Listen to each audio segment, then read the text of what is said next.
Malini Aba. Good morning, Your Honor. Your car's been towed.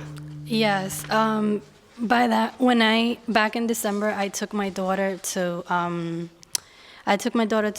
appointment, and they had like an emergency, like a meeting, and I paid for the meter for like an hour and a half, I think, and I literally was there for like 4 hours. Is there anything else you want to tell me?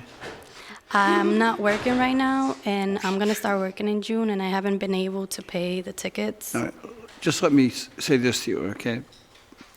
You explained one parking ticket, and I know that you had put money in the meter, and you had enough money in the meter to park until 9:37 in the morning on December 18th. They issued you a ticket at 10 o'clock, at 10:07. So you were there a half hour after that. That's one ticket, and I understand that. If that was the only ticket that you have, I understand that. But what you didn't tell me was that you had 11 other tickets.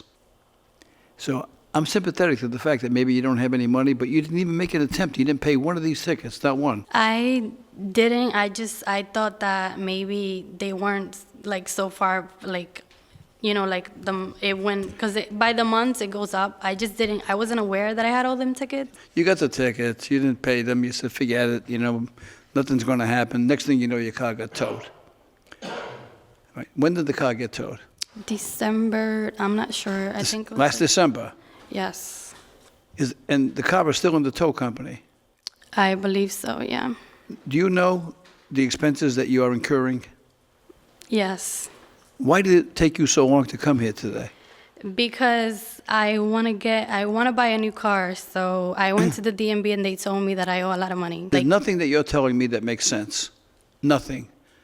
All right? I'm upset, not at you, but for you, because I'm not sure you realize the predicament that you put yourself in. Your car got towed.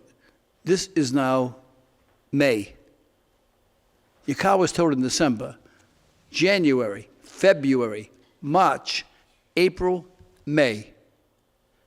5 months, approximately 150 days. The tow companies usually charge $30 a day for storage. You probably owe $4,500 for storage to the tow company. Did you know that? No, I didn't. You came in here today with all of these tickets. You give me one explanation. I put money in a meter for one ticket. Forget the red lights, forget all the other tickets, forget the fact that the car's been towed, forget the fact that you're paying $30 a day storage. You don't address any of those things. You get a narrow perspective about this big. So did you think, oh, I'm going to tell the judge about this one ticket. He's going to feel so sorry for me. He's going to dismiss everything. It doesn't make any sense. I didn't think it was going to be like that. I just want to know, like, what No, you I can't register a car, though. That's why you came in, right? Well, I want to settle this situation so that it won't happen again. So you can register a car. Yes. What can you afford? I want to see if I can at least do like half of it. I don't have any money right now, but I'm willing to go on a payment plan and hopefully pay it when I start working in June. I already have a job. The training doesn't start till June, so. Yeah. You have any children? Yes. How many? Just one. How old? She's 1 year and 6 months. What's your name? Mia. I'm going to help you get a new start. But promise yourself, don't promise me, promise yourself you're going to be more responsible in the future. I will. Particularly when it comes to this. I mean, these are not crimes of moral turpitude.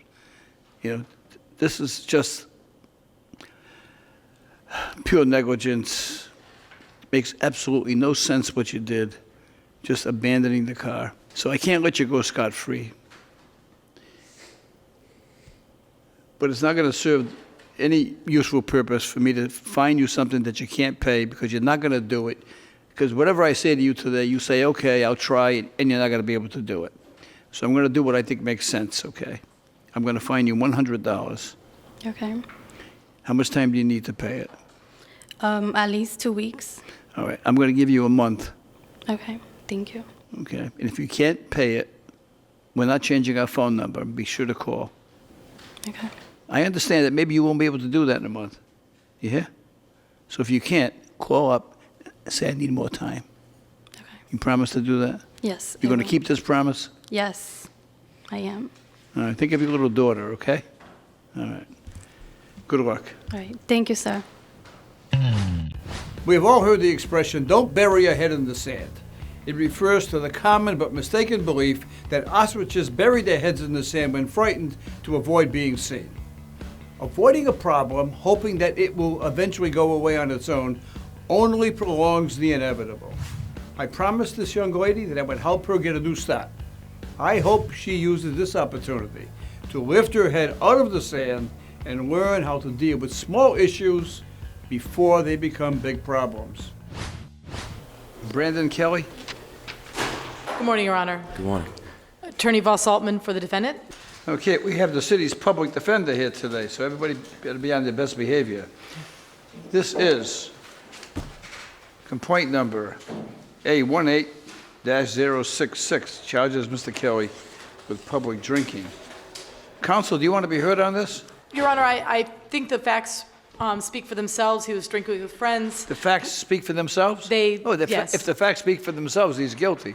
But you see, Your Honor, in this situation, You just said he was as drinking. I know, but as I've often said, that the response to an open container ordinance should not be arrest, handcuffing, and taking to Central Station, where he's been since 2 p.m. yesterday afternoon. Counsel, Yes, did your client spend the night in jail? he did. Yeah? No, did you get room service during the night? I mean, obviously, there's no room service. It's, No room service. It's just, Your Honor, I disagree. I They wasn't get feeling cereal too well. bars.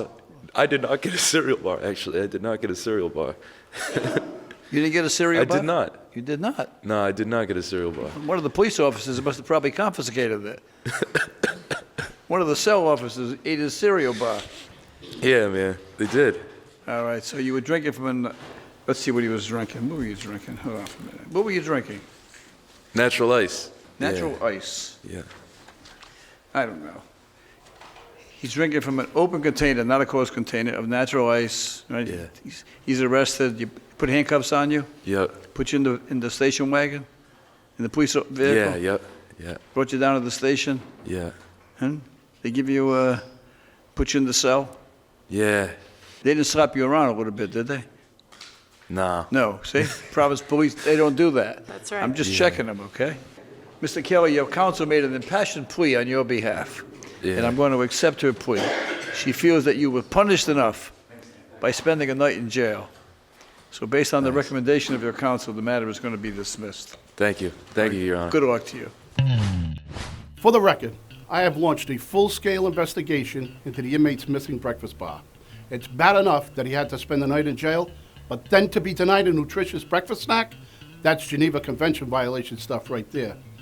And also for the record, despite the vicious allegations, it wasn't me who took it. I had my usual pretzel roll breakfast sandwich this morning, and I have the receipt to prove it. So there, now back off. All rise and hit subscribe so you don't miss the latest viral moments like this one. Share these videos and weigh in on the cases. You be the judge. Subscribe now.